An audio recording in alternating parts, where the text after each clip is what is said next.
barulho no motor da minha moto aí, pessoal. Tô montando aí pra servir de meu transtorno, ajudar alguém aí no YouTube. Deixei minha moto na Honda,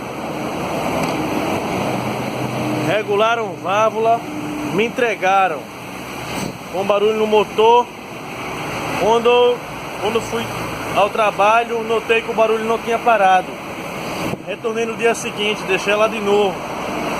Ela passou mais 14 dias na concessionária, trocaram 2 rolamentos internos no motor. E quando peguei a moto novamente, o barulho continuava.